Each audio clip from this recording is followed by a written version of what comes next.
Ici Radio Taïwan International. C'est François-Xavier Boulet pour vous présenter l'émission Taïwan en ébullition. Aujourd'hui, c'est la FinTech, c'est-à-dire la technologie dans le monde de la finance qui nous intéresse dans notre émission Taïwan en ébullition, avec ce secteur qui est à l'assaut prudent, entre guillemets, mais résolu, de l'intelligence artificielle générative. En réalité, cela fait 8 ans maintenant que la Commission de surveillance financière à Taïwan soutient justement le développement des technologies financières, donc la FinTech. Depuis 2015 précisément, le secteur financier taïwanais a appris à combiner de nouvelles technologies innovantes, introduisant des services connexes allant depuis les plus répandus comme le paiement mobile jusqu'au métaverse ou encore au sujet bien plus brûlant de ces derniers mois dans le domaine, la génération de l'intelligence artificielle et qui plus est, de l'intelligence artificielle générative. Alors, le secteur financier taïwanais est aussi confronté à des défis lors de l'intégration de l'utilisation de ces technologies, notamment en termes d'éthique, en termes de sécurité de l'information, de protection des données personnelles, etc. Et à ce titre, la commission de supervision s'affiche désormais très timide, en tout cas plus prudente, car elle craint qu'une technologie trop rapide, voire un peu immature pour reprendre ses propos, n'affiche que très vite le revers de la médaille et donc ne pose des problèmes de sécurité. Mais aussi, on sait qu'une vitesse trop lente d'engouement dans ce domaine pourrait être aussi fatale en termes concurrentiels. Alors, de la FinTech investie dans le paiement mobile à celle de l'intelligence artificielle générative, Taïwan emboîte le pas, mesuré certes, mais l'orientation est donnée.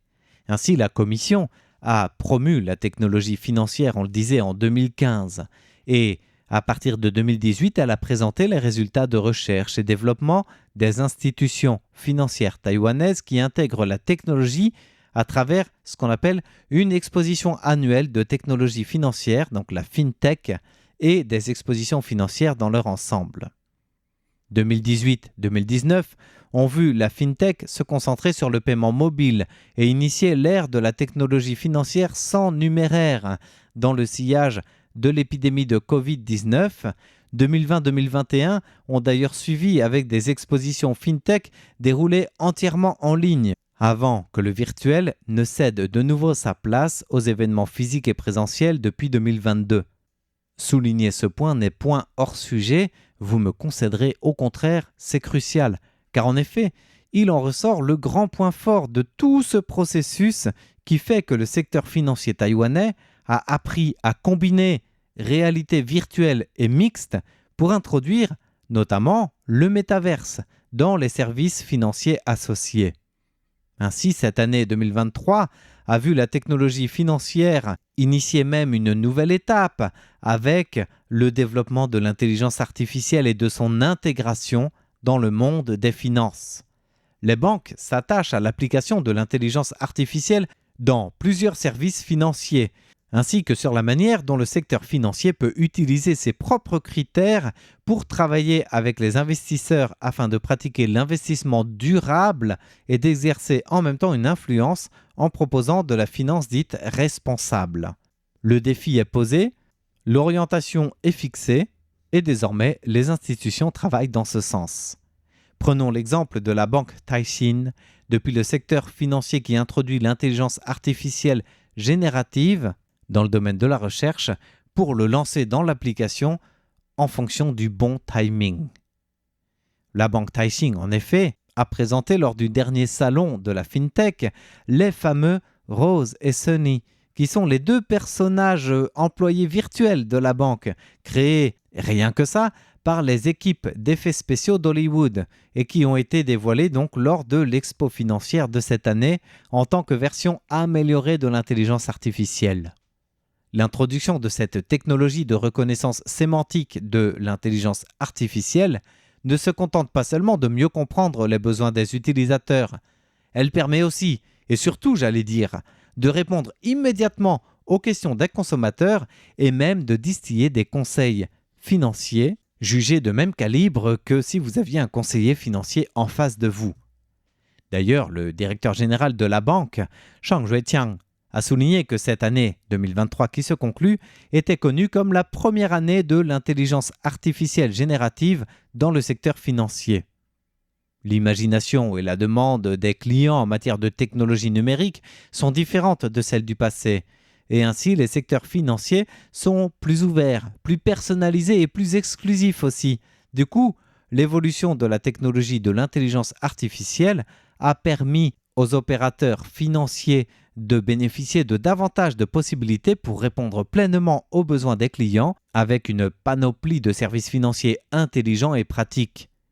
Par exemple, les clients sont de plus en plus préoccupés par des problèmes de sécurité lors de l'ouverture d'un compte numérique. Et c'est pourquoi, pour la première fois, cette banque Taixing a coopéré avec un nouvel entrepreneur avec vérification d'identité par intelligence artificielle qui exclut à 99,9% tout risque d'anti-contrefaçon pendant le processus de vérification d'identité du client, pour ne citer que cette panoplie. Mais il y a aussi le renforcement de la confiance dans les services financiers numériques en toute sécurité. D'ailleurs, Swen Yixu, qui est le directeur de l'information de la banque Taixing, a souligné que la technologie financière s'était développée rapidement ces dernières années, qu'il ne fallait pas passer à côté, mais qu'il fallait aussi savoir l'utiliser au bon moment. La technologie financière se développe très rapidement. Le point clé est de savoir comment appliquer correctement la fintech dans le monde de la finance. Ce que je répète souvent, c'est que la chose la plus importante dans l'application de la fintech, c'est de choisir le bon timing. Car si vous la lancez trop tôt, les technologies relatives s'exposent à un manque de maturité et encourront des questions de sécurité. A l'inverse, si vous attendez trop longtemps, vous risquez de perdre la vitalité de votre entreprise et donc d'être moins concurrentiel. Le plus important est de saisir la maturité du développement des technologies financières, de trouver les meilleurs scénarios d'application possibles et de les mettre en œuvre au bon moment. Tel est notre plus grand défi. Alors, introduire l'intelligence artificielle générative dans le secteur financier, certes, cela semble bénéfique, mais il faut le faire progressivement en testant d'abord en interne et à commencer par le service client. C'est en tout cas l'expérience partagée par Cathay Financial Holdings qui a combiné 5 laboratoires de recherche de ses filiales. Société d'assurance vie, le volet bancaire, l'assurance e-art, les valeurs immobilières, la fiducie d'investissement, le tout combiné pour présenter les derniers produits d'innovation de la fintech.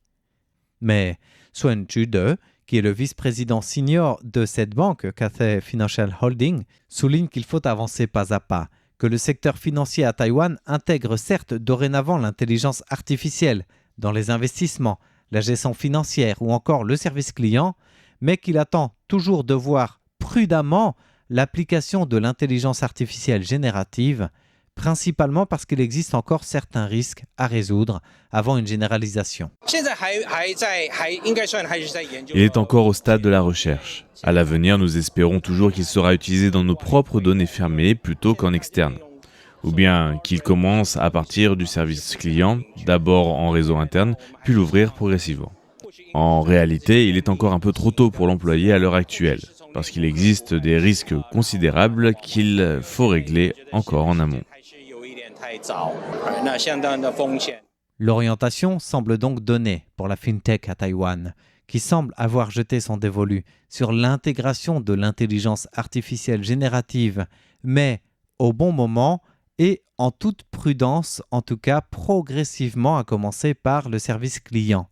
Cela dit, cette intelligence artificielle dans le domaine de la technologie financière inquiète pas moins de 65% des Taïwanais qui s'inquiètent en première partie des fuites d'informations personnelles, même s'ils saluent dans le même temps l'aspect avancé, pratique, accessible de tous ces services.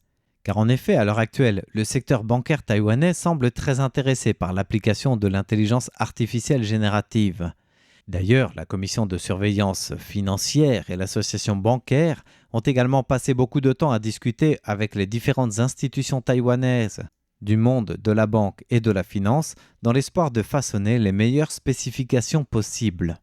Alors la FinTech va de l'avant, mais de façon progressive et mesurée.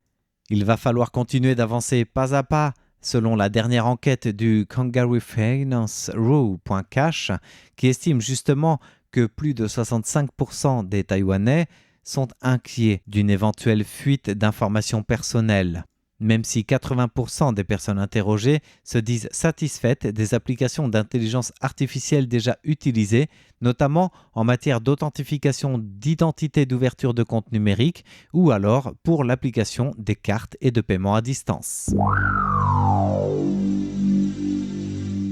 Voilà donc pour l'émission du jour sur l'intégration de l'intelligence artificielle générative dans le monde de la FinTech à Taïwan. Merci de votre écoute. C'était Taïwan en début d'action, présenté par François-Xavier Boulet pour RTI.